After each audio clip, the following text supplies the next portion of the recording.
अविका अच्छी तरह से समझ रही थी कि उसकी बहन आरोही की बातों का क्या मतलब था।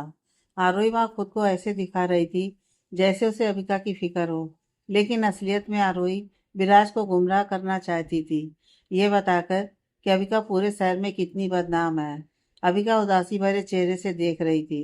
अविका ने आरोही की बातों का कोई जवाब नहीं दिया। अविका विराज को देखकर थोड़ी घबराई हुई थी, क्योंकि वो विराज को अच्छी तरह से नहीं जानती थी और ना ये जानती थी कि विराज अब उसके साथ क्या करेगा। आखिर क्यों कोई ऐसी लड़की को अपने घर की बहू बनाना चाहेगा जो पूरी तरह से बदनाम हो। अविका को अब लग रहा था कि विराज उसे यहाँ तलाक देने आया है, और अगर विराज ऐसा करेगा तो मुझे उसके तलाक देने वाले डिसीजन को उसे एक्सेप्ट करना ही होगा। अविका का उदास चेहरा देखकर आरोही को बहुत खुशी हो रही थी। वो अविका और विराज के रिश्ते को जानबूझकर बिगाड़ना चाहती थी। दरअसल आरोही विराज को देखकर उससे अट्रैक्ट हो गई थी।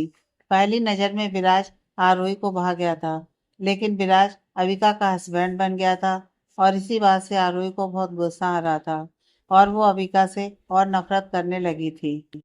अविका आरोही को देखकर समझ ही नहीं रही थी कि उसके मन में क्या चल रहा था और वो क्या करना चाहती थी। अपनी बहन को सीढ़ियों पर खड़ा देख आरोही ने उसके पास जाकर उसकी बाह पकड़ ली और उसे नीचे हॉल में ले आई। इस बार उसने धीरे से अविका की बाजू पकड़ रखा था। अविका ने अपनी नज़र विराज पर से हटा लिया और आरोही को देखने लगी। आरोही ने उससे धीरे से कहा, दीदी, जल्दी से जीजू को समझाओ। अगर वो सच में तुम्हें तलाक दे दें तो क्या होगा। कल ही तुम्हारी शादी हुई है और आज वो तुम्हें तलाक देना चाहते हैं।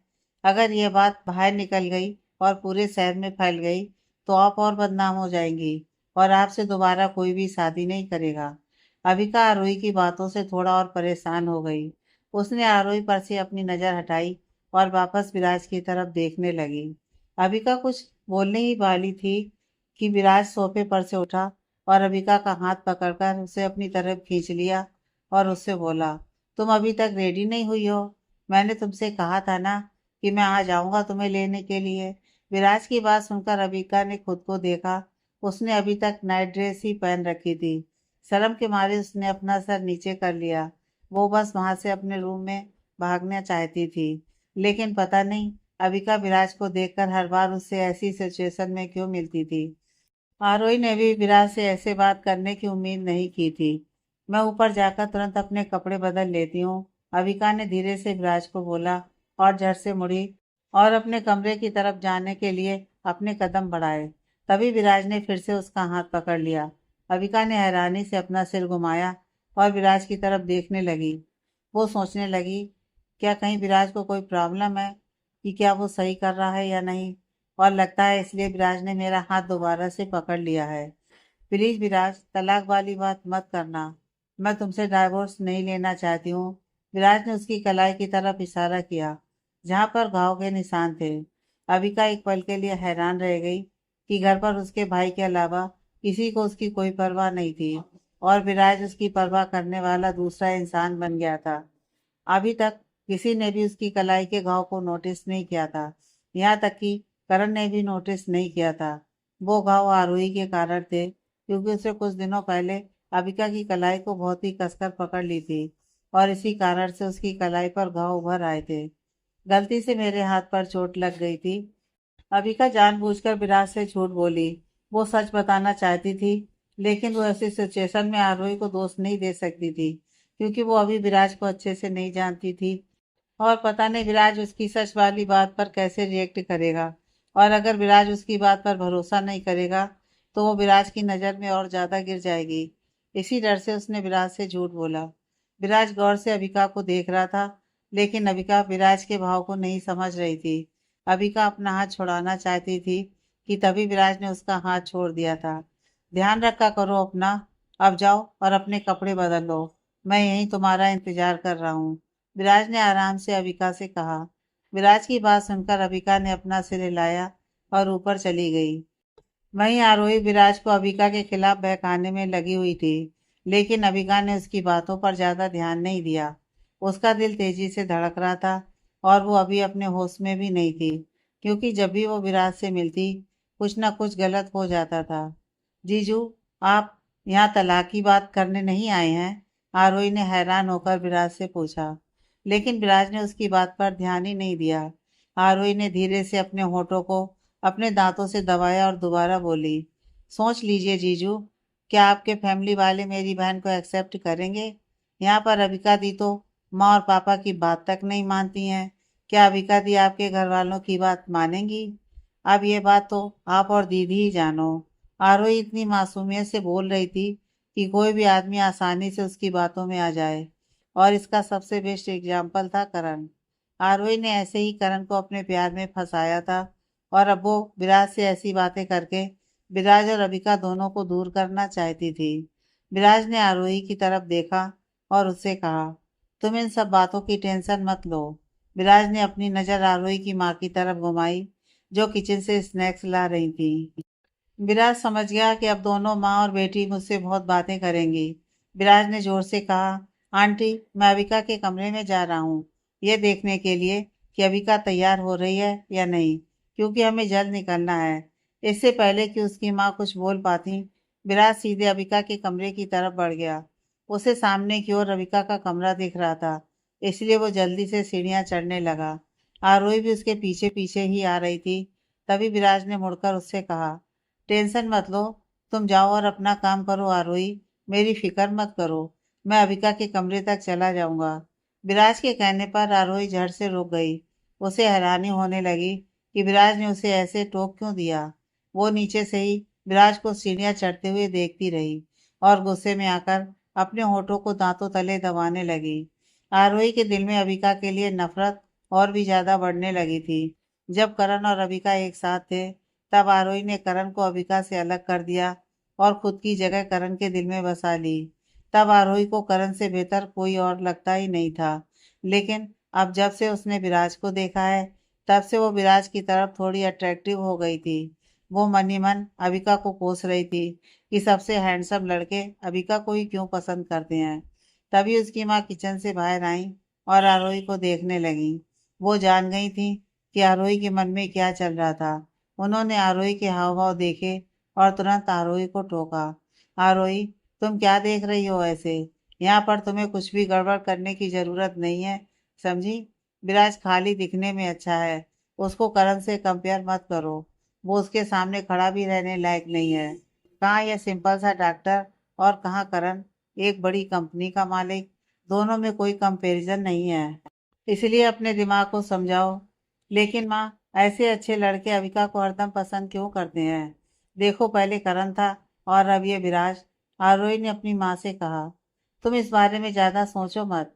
अविका की किस्मत में बुरा ही लिखा हुआ है, चाहे उसकी जिंदगी में कितने भी अच्छे और हैंडसम लड़के क्यों ना आ जाएं। तुम करण पे ध्यान दो, वरना वो भी तुम्हारे हाथ से निकल जाएगा। आरोही की माँ ने उससे कहा।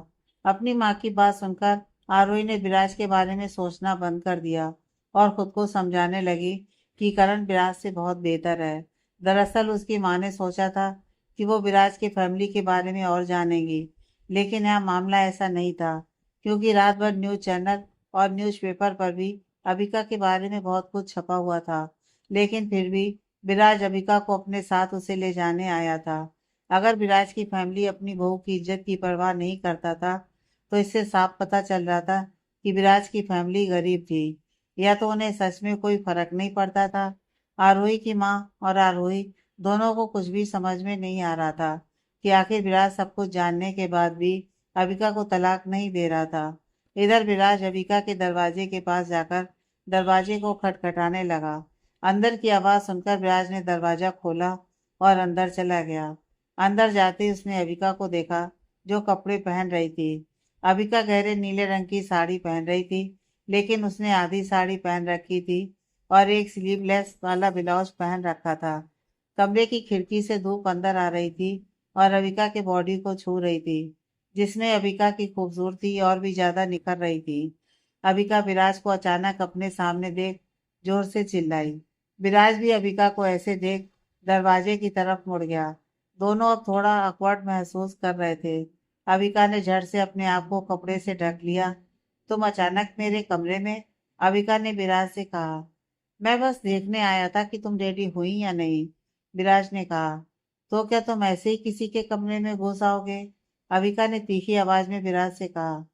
मैंने दरवाज़ा खटखटाया था और उसके बाद ही अंदर आया, लेकिन मुझे पता नहीं था कि तुम। आई एम सॉरी, विराज ने धीमी आवाज़ में कहा। तुम्हें मैंने कहा था ना कि मैं ड्रेस चेंज करके आती हूँ, फिर तुम हॉल में ही क्यों नहीं रुके? अविका ने दोबारा विराज से कहा। ओके, तुम जल्दी से कपड़े पहन लो, तब तक मैं ऐसे ही रहता हूँ, विराज ने कहा। अविका विराज की बात सुनकर चुपचाप कपड़े पहनने लगी।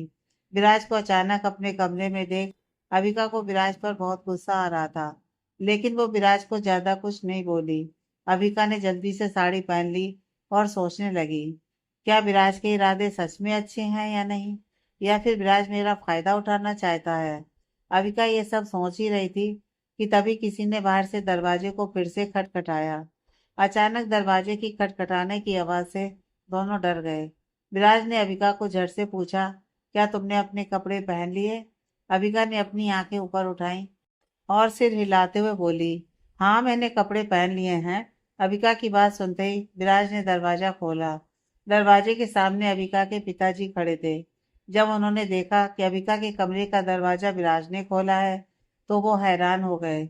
विराज को अविका के कमरे में देखकर उन्हें बहुत गुस्सा आ रहा था, लेकिन तभी उन्हें याद आया कि दोनों की शादी हो चुकी है, और उन्होंने धीरे धीरे अपने गुस्से को शांत कर लिया।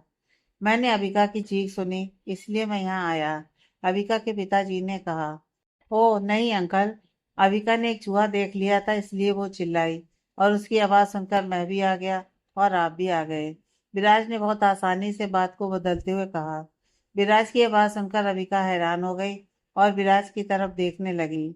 विराज झूठ भी बोल सकता था, उसने सोचा भी नहीं था। विराज की बात सुनकर अविका के पिताजी ने कुछ नहीं कहा और अपना सिर हिलाया और वहां से चले गए। विराज ने राहत की सांस ली और अविका की तरफ मुड़ गया। चूहा आ गया था? अविका अपनी आंखें भींचते हुए विराज से बोली।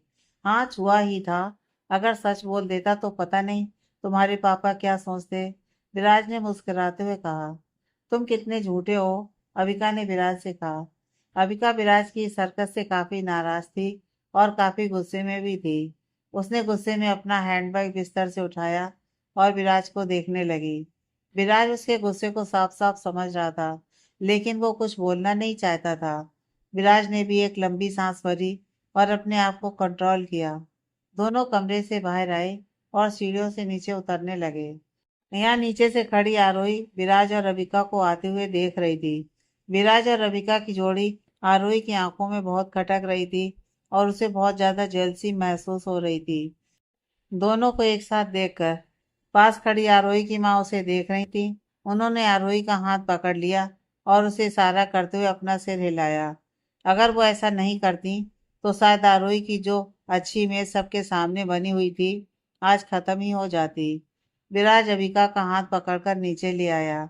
विराज ने शांत स्वभाव में अविका की माँ से कहा, आंटी मैं अविका को अपने घर लेकर जा रहा हूँ, मेरे घर वालों से अविका को मिलाने। अविका की माँ ने विराज की बात सुनकर सहमति में अपना सिर हिलाया और मुस्कुराई।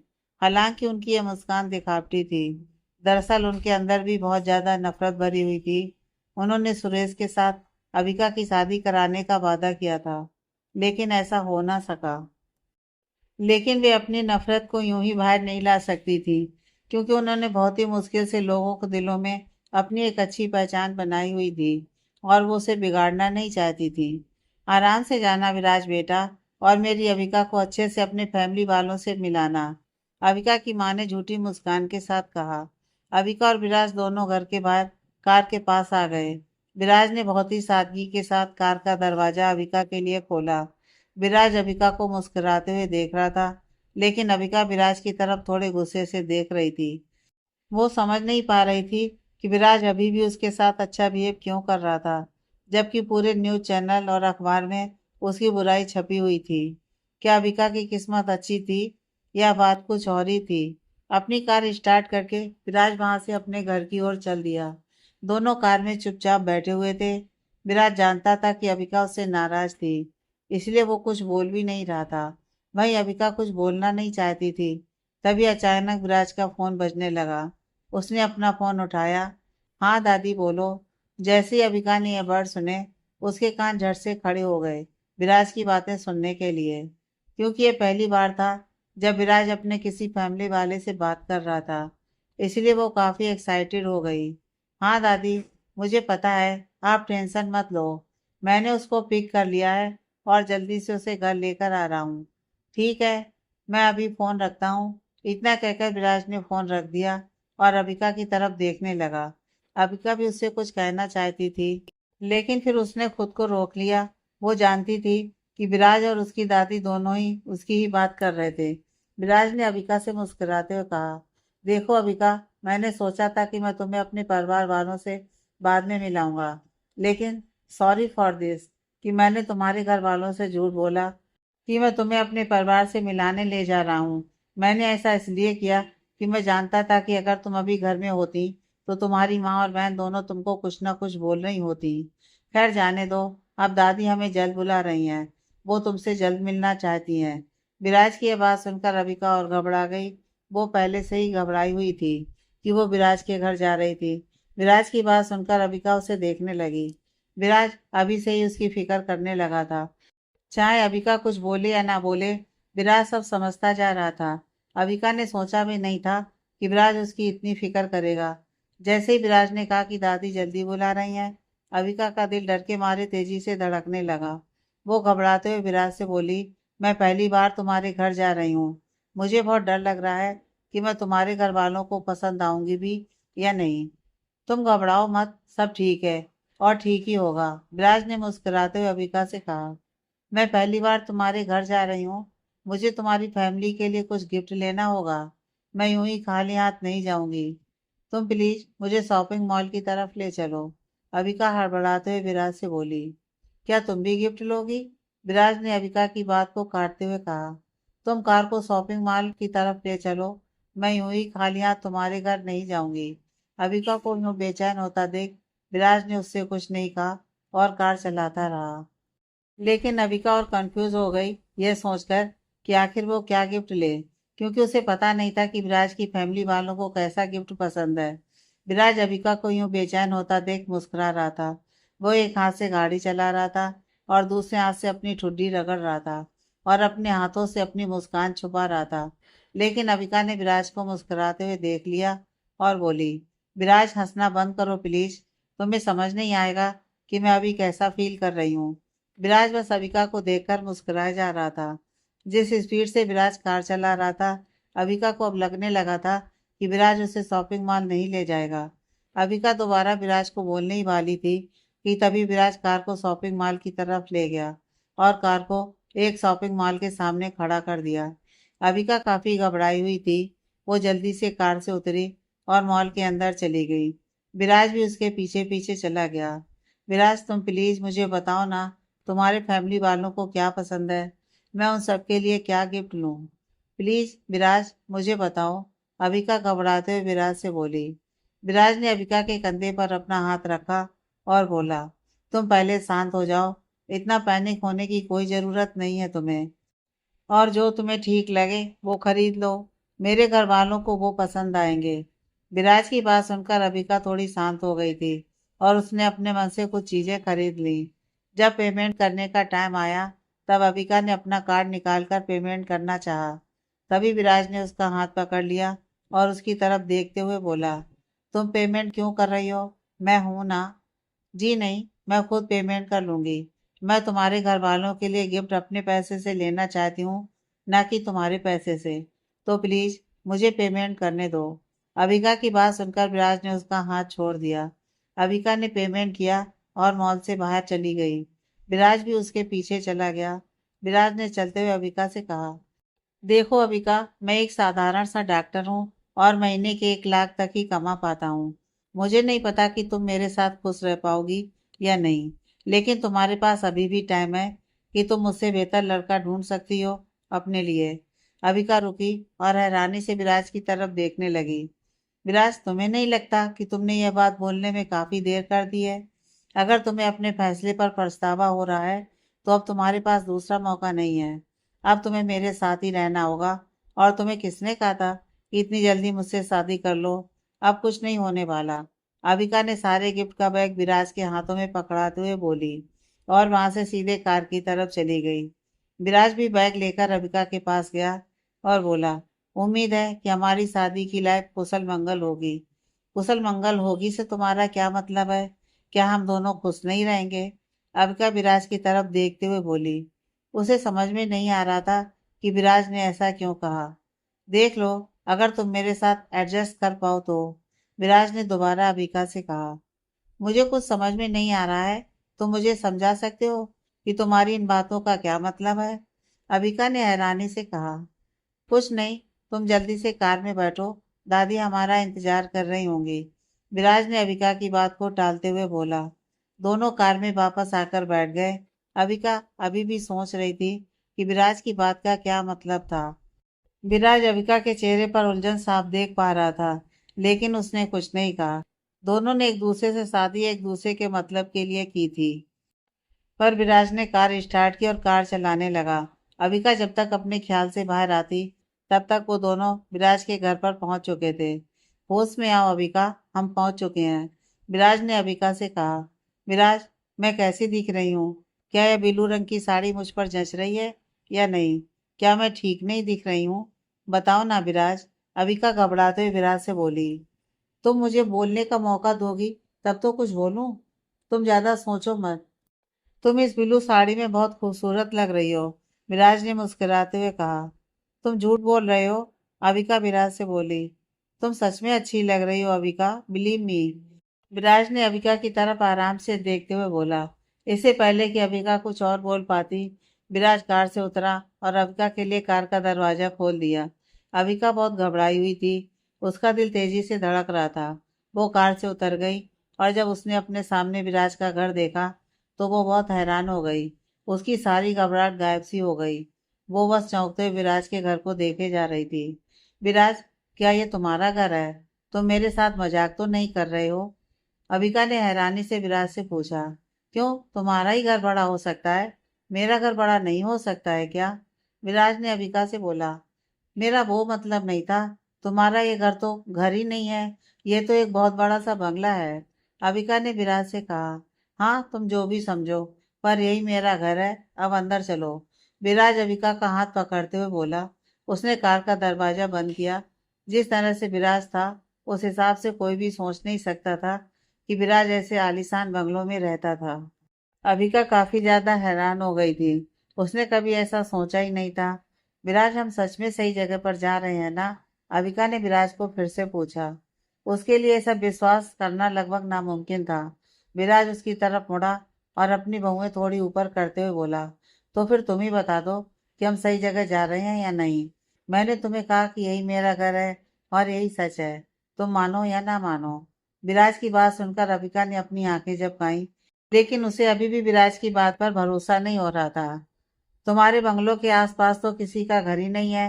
क्या तुम लोगों के कोई पड़ोसी नहीं है? और क्या तुम लोग पड़ोसी के यहाँ जाते नहीं हो ऐसे ही बातें आते करने के लिए? विराज अबिका को यूं हैरान देखकर मुस्कुराने लगा और उसका हाथ पकड़कर उसे अपने बंगलों के दरवाजे के पास ले गया। अविका के मन में सिर्फ एक ही बात घूम रही थी कि क्या विराज के घर वाले उसे अपनी बहू के रूप में स्वीकार करेंगे या नहीं।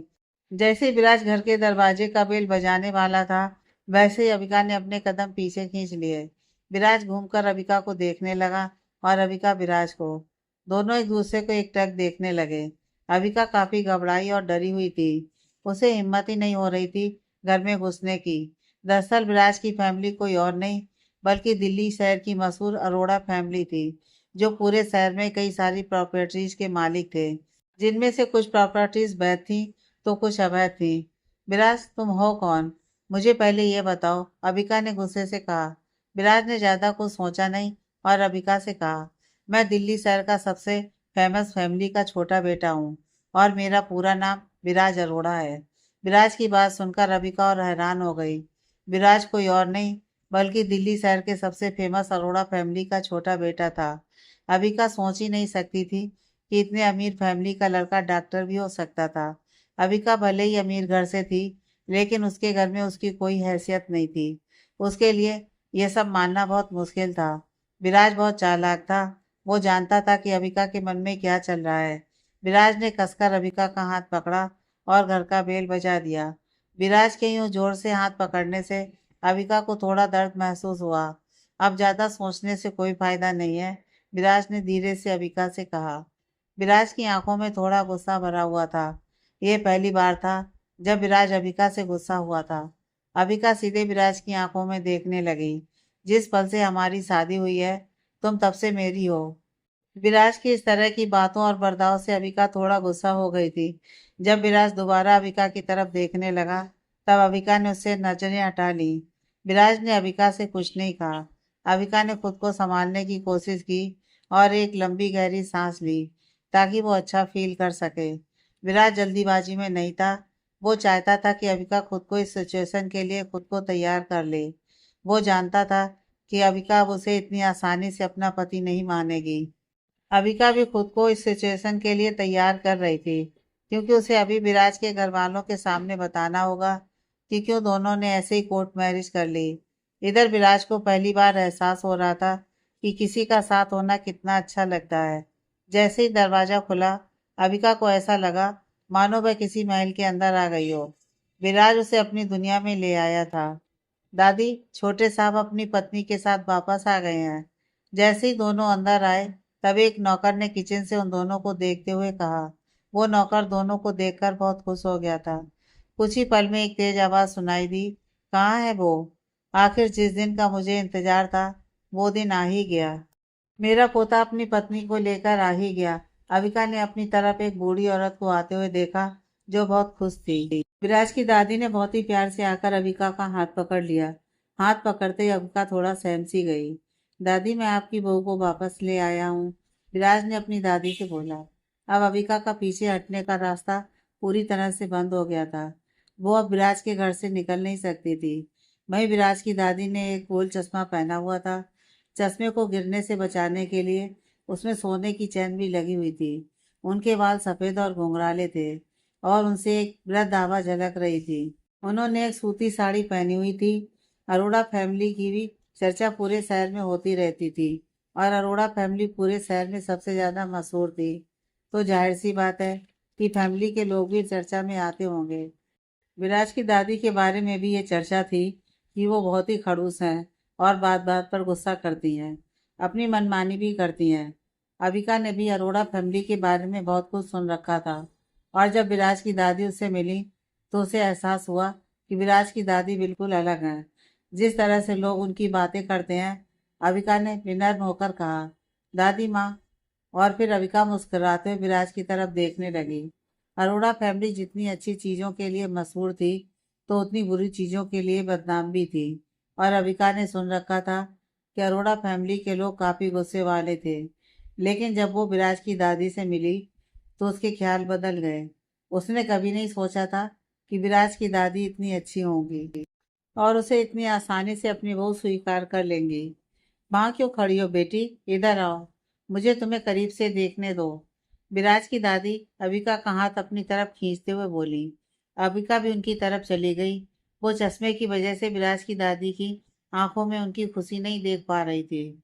तुम सचमुच बहुत सुंदर हो, इसमें कोई शक नहीं कि तुम्हारी इस खूबसूरत चेहरे पर मेरा पोता फिसल गया होगा। विराज की दादी की बात सुनकर अबिका शर्मा गई और सिर झुकाकर मुस्कुराने लगी। विराज ने आगे बढ़कर अबिका के कंधे पर अपना हाथ रख दिया। जैसे ही वो कुछ बोलने वाला था तभी अबिका ने सीढ़ियों से दो लोगों को आते देखा। वो समझ गई कि ये दोनों और कोई नहीं बल्कि विराज के माता पिता ही होंगे। अबिका मुड़कर विराज की तरफ देखने लगी। जैसे ही विराज ने अपने माता पिता को नीचे आते देखा और बोला, माँ पापा, मैं उसे ले आया हूँ। विराज अबिका का हाथ पकड़कर अपने माता पिता की तरफ बढ़ गया और उनके पास जाकर बोला, यह अबिका है जिसे मैंने कोर्ट मैरिज की है। और आप लोग ये मत सोचिएगा कि अबिका कोई आम लड़की है। यह मेहता फैमिली की बड़ी बेटी है और अब मेरी वाइफ भी है। विराज की बात खत्म होते ही अबिका ने अपने सामने खड़े विराज के माता पिता को नमस्ते किया और बोली, हेलो अंकल, हेलो आंटी, मेरा नाम अबिका मेहता है। अबिका की बात सुनते ही विराज के माता पिता ने भौहें चढ़ा ली और अबिका की तरफ देखने लगे। विराज के माता पिता को यूं अपनी तरफ देखता देख अबिका ने अपनी नजरें झुका ली। अबिका को अभी भी डर था कि विराज के माता पिता उसे शायद अपनी बहू के रूप में एक्सेप्ट ना करें। और ठीक हुआ भी ऐसा ही। अबिका की बात सुनने के बाद विराज की दादी बोली, तुम कहीं बही मेहता फैमिली की बेटी तो नहीं जो पूरे शहर में बदनाम हो? विराज की दादी की बात सुनकर अबिका का दिल तेजी से धड़कने लगा। उसे समझ में नहीं आ रहा था कि अब वो क्या बोले। वो जानती थी कि अगर विराज के घर वाले उसके बारे में जानते हों तो ये चीज़ तो होनी ही थी। और अपने आप को ऐसी स्थिति में उलझा देख अबिका को यह भी समझ में नहीं आ रहा था कि वो हंसे या फिर रोए। अरोड़ा फैमिली को भी पता था कि मेहता फैमिली की बड़ी बेटी ठीक नहीं थी। वहां मौजूद सब लोग ये जानते थे कि अविका वही लड़की थी, लेकिन वो लोग अविका के जवाब का इंतजार कर रहे थे। अविका ने साफ सोच लिया था कि झूठ बोलकर कुछ भी नहीं होने वाला था, इसलिए चीजें एक्सेप्ट करने में ही समझदारी थी। अविका ने अपना सिर ऊपर किया और बोली, हाँ दादी, आपने सही सुना है, मैं वही हूँ। अविका इस बार बोलते हुए बिल्कुल भी नहीं घबराई। वो पूरे कॉन्फिडेंस के साथ बोली। अविका पूरी तरह से ईमानदारी के साथ खड़ी थी। उसने सोच ही लिया था कि चाहे जो होगा वो झूठ नहीं बोलेगी। अविका की बात सुनकर विराज की दादी ने अपने चश्मे को ठीक करते हुए अविका को देखने लगे। विराज, पूरे शहर में तुम्हें यही एक लड़की मिली थी शादी करने के लिए? विराज की दादी गुस्से से विराज को बोली। विराज ने कुछ नहीं बोला। उसकी दादी दोबारा अविका को बोली, ए लड़की, तुम बता सकती हो कि तुम इतनी बदनाम क्यों हो पूरे शहर में, और तुम्हारी इतनी चर्चा क्यों होती है? दादी, मैं लोगों की बातों पर ज़्यादा ध्यान नहीं देती हूँ और मुझे नहीं लगता कि मुझे अपनी सफाई देनी पड़ेगी। और अगर मैं अपनी सफाई देती हूँ तो इसका साफ मतलब होगा कि लोगों की वो बातें सच हैं और मैं सच में बुरी हूँ। और जब वो बातें सच हैं ही नहीं तो मुझे सफाई देने की कोई ज़रूरत नहीं है। अविका विराज की दादी की तरफ देखते हुए बोली। अविका की बात सुनकर उनकी बहुएं चढ़ गईं। विराज की दादी के चेहरे के भाव से साफ पता चल रहा था कि वो अविका को अपनी घर की बहू नहीं बनाना चाहती थी।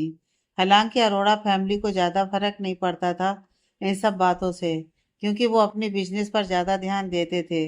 लेकिन वो अभी अविका को अपनी बहू बनाने को तैयार हो नहीं रहे थे। अविका मुस्कुराते हुए विराज की दादी के आगे बोली, दादी, आप बुरा ना मानो तो मैं एक बात बोलूं? बाहर के लोग आपके बारे में अच्छी बातें नहीं करते हैं तो क्या आप उनकी बातों को मानेंगे, जबकि वो लोग कभी आपसे मिले भी नहीं हैं? अबिका, जो इतने दिनों से चुपचाप सबकी बातें सुन रही थी, वो आज खुलकर बाहर आ रही थी। विराज भी अबिका की बातें सुनकर बस उसे देख रहा था।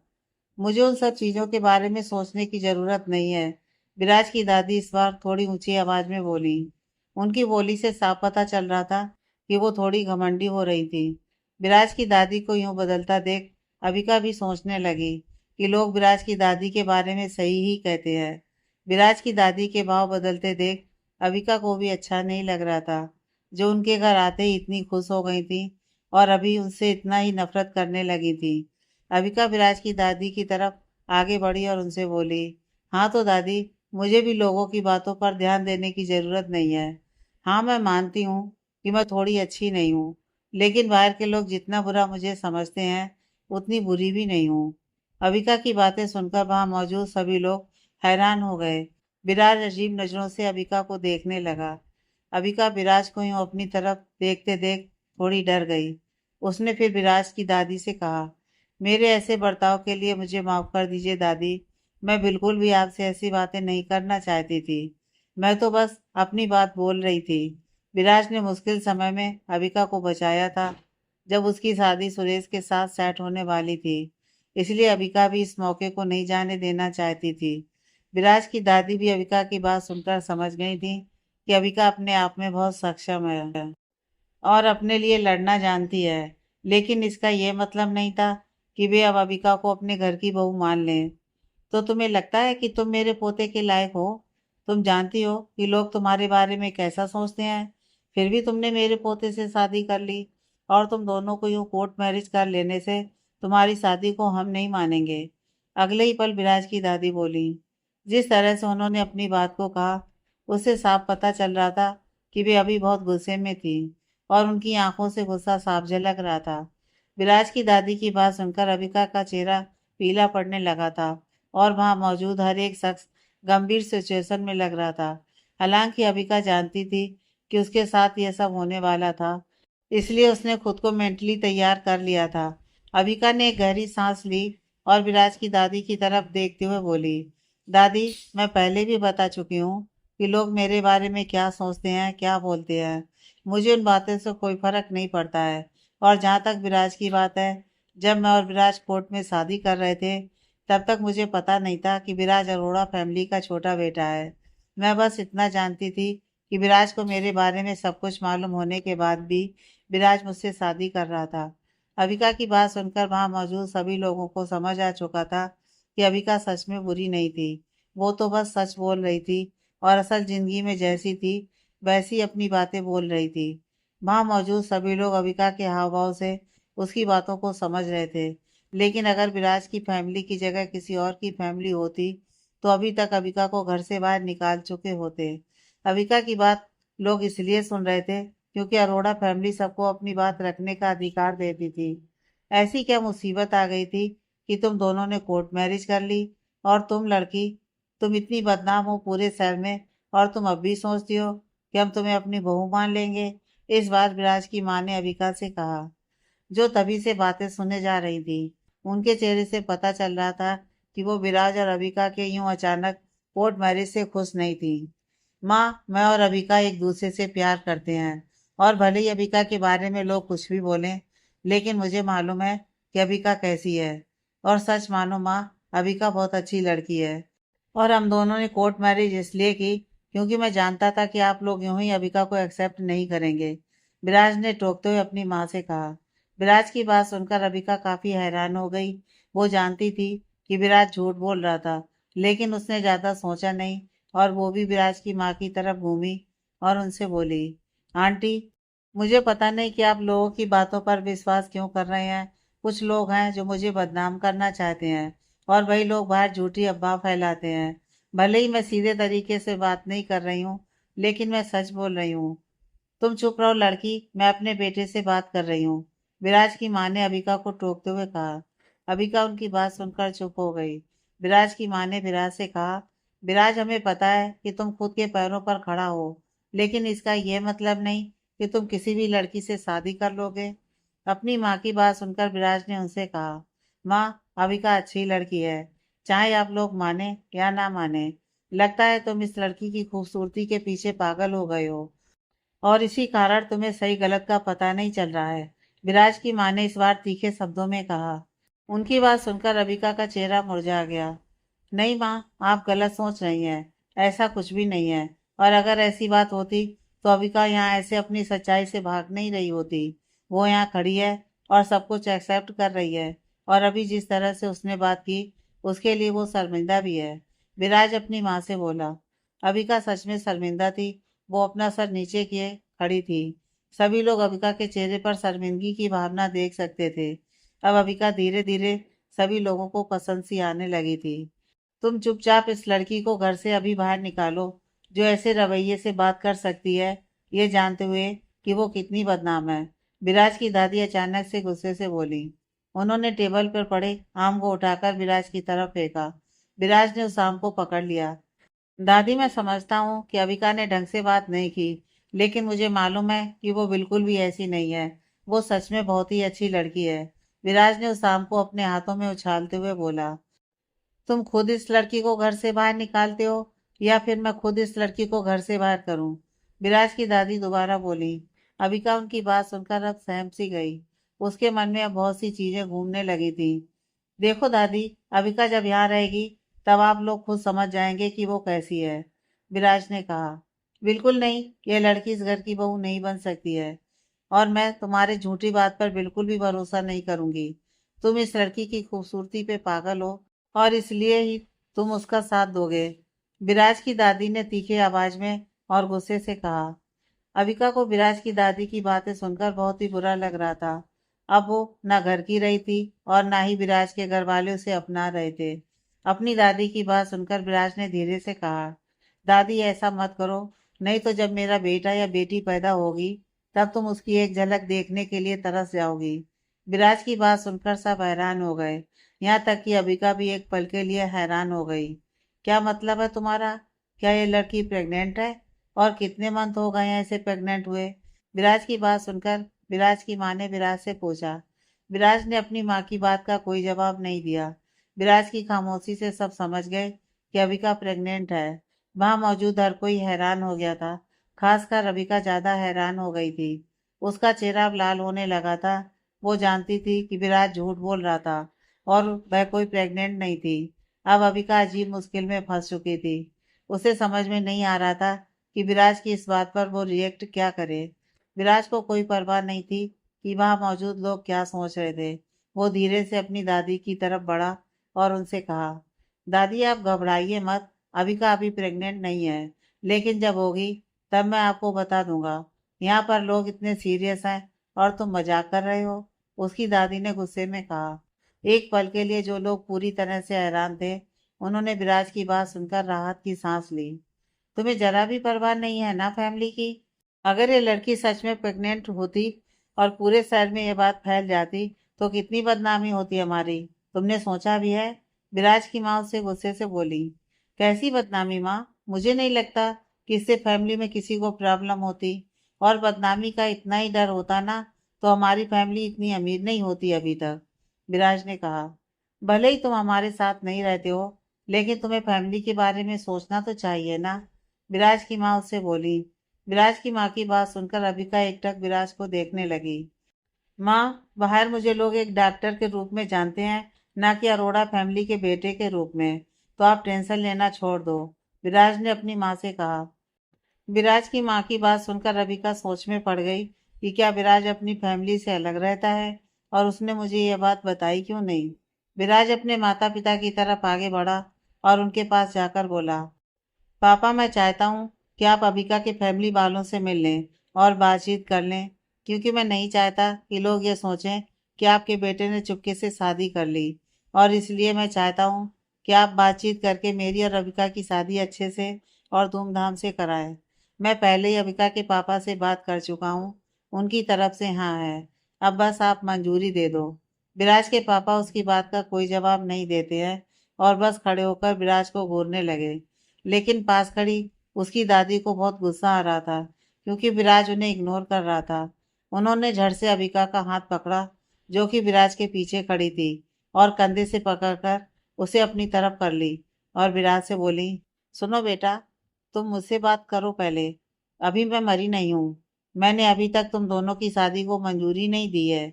जब विराज की दादी ने अबिका को अपनी तरफ खींचा और विराज को बोली, तब अबिका को ऐसा लगने लगा था कि वो अरोड़ा फैमिली की बेटी है और विराज उसका हाथ मांगने आया है। ये मंजर उसके लिए थोड़ा हास्यास्पद था। तुम अपने पिताजी से बात कर रहे हो, मुझसे बात करो। और वैसे भी तुम्हारे पिताजी तुमसे पहले मेरी बात सुनेगा और मानेगा। और जब तक मैं कुछ नहीं बोलूंगी तब तक तुम्हारा कुछ भी नहीं होने वाला है। विराज की दादी गुस्से से बोली। विराज ने अपनी दादी की तरफ देखा और बहुत ही प्यार से बोला, दादी अब गुस्सा शांत कर लो। और तुम ही तो चाहती थी ना कि मैं शादी कर लूं। और अभी जब मैं और अबिका घर के अंदर आए तो तुम कैसे खुश हो गई थी? क्या तुम नहीं चाहती कि तुम्हारा पोता खुश रहे? तब मुझे ये बात पता नहीं थी कि ये लड़की कौन है। विराज की दादी उससे बोली, दादी अविका बहुत अच्छी लड़की है, ये बात आपको भी मालूम हो जाएगी। विराज अपनी दादी से बोला। दादी की बात सुनकर अविका का चेहरा फिर से उतर गया, लेकिन अपने आसपास के लोगों को देखकर उसे लगने लगा था कि अब विराज के घर वाले भी उन दोनों की शादी मान चुके हैं। थोड़ी देर तक माहौल पूरी तरह शांत रहा। तभी अबिका विराज की तरफ देखने लगी। विराज ने भी अबिका की तरफ देखा और उसे गिफ्ट देने के लिए इशारा किया। अबिका गिफ्ट के बैग से सारे गिफ्ट निकाली और सबको दे दी। माँ हमें जाना है अभी, विराज ने अपनी माँ से कहा। विराज अबिका को अपने घर से बाहर ले आया। दरअसल अरोड़ा फैमिली को बिल्कुल भी फर्क नहीं पड़ता था कि अबिका लोगों की नजरों में कैसी थी। विराज अबिका को लेकर एक आलीशान होटल में ले आया, जो पूरी तरह एक पैलेस की तरह लग रहा था। यह होटल इतना आलीशान और बड़ा था कि इसके अंदर 100 कमरे थे और उन कमरों के अंदर भी 3 छोटे कमरे थे, जिसमें 5 लोग आराम से रह सकते थे। विराज अबिका को होटल के आउटडोर रेस्टोरेंट में ले आया। यह पहली बार था जब विराज और अबिका एक साथ खाना खाने के लिए बाहर आए थे। दोनों सबसे किनारे वाले टेबल पर जाकर बैठ गए। दोनों इतनी मुसीबतों के बाद सुकून के कुछ पल एक साथ बिताना चाहते थे, लेकिन उन दोनों की सुकून गायब होने वाली थी, क्योंकि करण और आरोही दोनों भी उसी होटल में आए हुए थे। आरोही ने रेस्टोरेंट के गेट पर से विराज और अबिका को देख लिया था। अबिका भी आरोही और करण को देख चुकी थी, लेकिन उसने दिखावा किया कि जैसे उसने इन दोनों को देखा ही ना हो।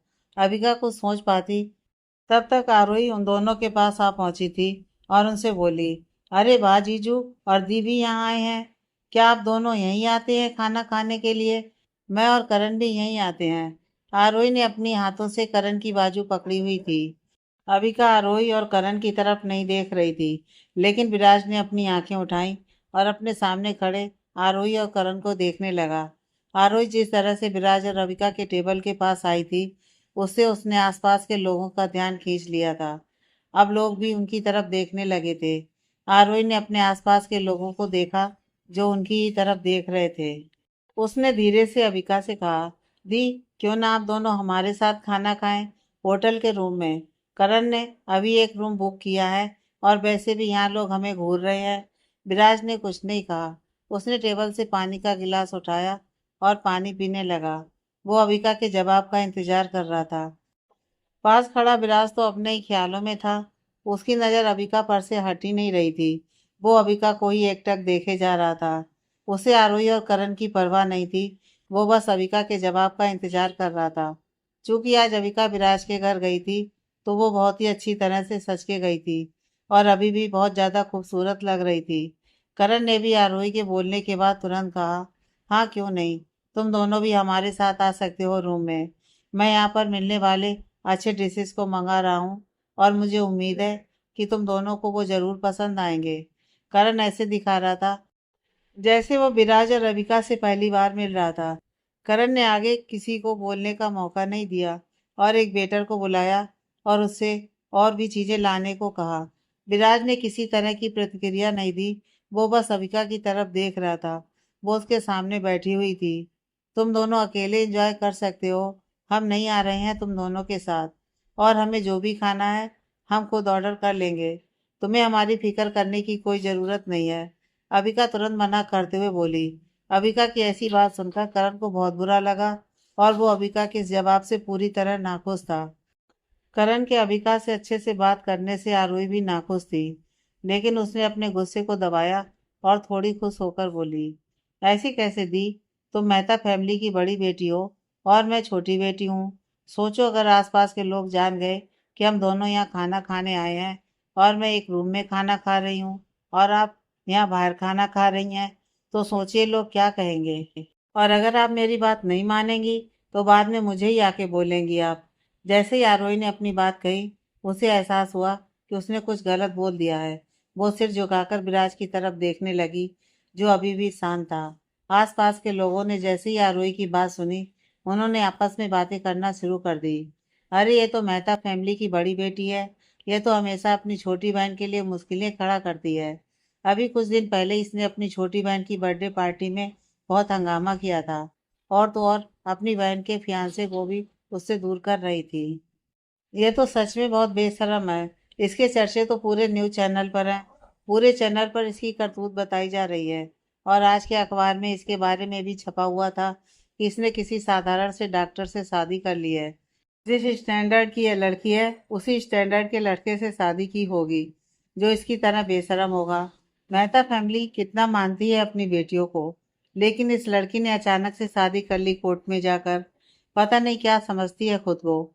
इस लड़की को अपनी फैमिली की इज्जत के बारे में कोई परवाह नहीं है। उन चारों को भी आसपास के लोगों की बातें सुनाई दे रही थी। अबिका हमेशा की तरह लोगों की बातों को इग्नोर कर सकती थी, लेकिन आज उसे लोगों की बातें बहुत बुरी लग रही थी और उसे इतनी शर्मिंदगी महसूस होने लगी कि उसकी बॉडी थोड़ी थोड़ी कांपने लगी थी और उसका चेहरा पीला पड़ने लगा था। वो मन ही मन सोचने लगी, अगर मेरी फैमिली मुझे मानते और मुझसे प्यार करते तो वो मेरी सुरेश अंकल से शादी कराने के लिए ज़बरदस्ती नहीं करते। अगर आरोही मुझे अपनी बहन मानती तो मेरे बॉयफ्रेंड को मुझसे दूर नहीं करती। अगर मेरी फैमिली मेरे साथ ज़बरदस्ती नहीं करती तो मैं मजबूरी में विराज से शादी क्यों करती। लोगों को ये सब चीज़ें नज़र नहीं आती हैं क्या? उन्हें तो बस एक ही चीज़ दिखाई देती है कि मेहता फैमिली की बड़ी बेटी बेशर्म है और बहुत बिगड़ी हुई है। अबिका लोगों की बातें सुनकर इतने गुस्से में आ गई थी कि वह अब अपने होठों को दांतों से काटने लगी थी। आज लोगों की बातें उसे इसलिए बुरी लग रही थी क्योंकि उसके साथ विराज था और वह नहीं जानती थी कि विराज आसपास मौजूद लोगों की बातें सुनकर क्या सोचेगा। अभी थोड़ी देर पहले वो विराज की दादी की बातों का जवाब देकर आई थी कि उसे लोगों की बातों से कोई फर्क नहीं पड़ता, लेकिन अब यहाँ उसे शर्मिंदगी महसूस होने लगी थी। उसने अपनी आंखें बंद कर लीं और चुपचाप बैठी रही, कुछ नहीं बोली। आसपास मौजूद लोगों की बातें सुनकर विराज भी अपने डिसीजन पर सोच सकता था कि उसे क्या सच में अविका से तलाक ले लेना चाहिए या नहीं। अविका ने अपने आप को ज़्यादा सोचने से रोका और एक लंबी सांस ली। इससे पहले कि वो कुछ बोल पाती, उसने महसूस किया कि किसी ने उसके कंधे पर अपना हाथ रखा। अबिका ने झट से अपनी आंखें खोलीं और उसने देखा कि विराज अब अपनी जगह से उठकर उसके पास आ गया था और अपना हाथ उसके कंधे पर रखा था। विराज ने बहुत शांति से तीखे शब्दों में कहा, आई एम सॉरी। मुझे लगता है कि तुम दोनों ने साफ साफ नहीं सुना कि अबिका ने अभी क्या कहा। हमारे पास आज टाइम नहीं है, इसलिए प्लीज मुझे और अबिका को खाना खाने में डिस्टर्ब मत करो। करण और आरोही विराज की बात सुनकर काफी गुस्सा हो गए, लेकिन वो कुछ नहीं बोल पाए। वो दोनों नहीं सोचे थे कि विराज इतने लोगों के सामने उन दोनों की बेइज्जती कर देगा। विराज ने बिना देरी किए एक वेटर को बुलाया और उससे कहा, लगता है दो गेस्ट खो गए हैं और अपना रूम ढूंढ रहे हैं। प्लीज आप इन दोनों को इनके रूम में पहुंचा दें। विराज के ऐसे बर्ताव से आसपास के लोग भी हैरान हो गए थे। वे लोग भी सोच रहे थे कि आखिरकार ये है कौन जो मेहता फैमिली की बड़ी बेटी की साइड ले रहा था। आसपास के लोग विराज को जानते थे, लेकिन उन्हें याद नहीं था कि विराज आखिर है कौन। करण विराज को ऐसे बोलने पर उसे वैसे ही देख रहा था जैसे वो उस दिन देख रहा था, जब करण अविका के पास जाकर सॉरी बोल रहा था। उसे अपनी बेइज्जती बर्दाश्त नहीं हो रही थी। उसने गुस्से में विराज से कहा, तुम जैसे दो कौड़ी के डॉक्टर की औकात नहीं है कि तुम इतने अमीर घर की लड़की को इतने अमीर रेस्टोरेंट में खाना खिला सको। तुम बस एक मामूली से डॉक्टर हो और कुछ नहीं। पता नहीं फिर भी तुम किस बात पर इतना गुरूर कर रहे हो। करण की बातें अविका के सीने में तीर की तरह चुभी। उसे करण पर गुस्सा आने लगा था, क्योंकि अविका जानती थी कि विराज कोई आम लड़का नहीं है और वह विराज को नीचा दिखाने के लिए उसे ऐसा बोल रहा था। विराज करण की तरफ एकटक देखे जा रहा था। उसने कुछ बोलना चाहा, तभी होटल का मैनेजर तुरंत वहां आ गया और विराज से माफी मांगने लगा। आई एम सॉरी डॉक्टर विराज, मुझे पता नहीं था कि आप यहाँ आए हुए हैं। आपको कोई प्रॉब्लम तो नहीं है? बताइए मैं आपके लिए क्या कर सकता हूँ। मैनेजर के ऐसे बर्ताव से करण और आरोही दोनों बहुत हैरान हो गए और साथ में आसपास के लोग भी हैरान हो गए।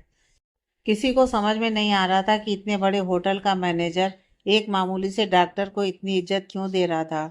आगे की कहानी नेक्स्ट पार्ट में।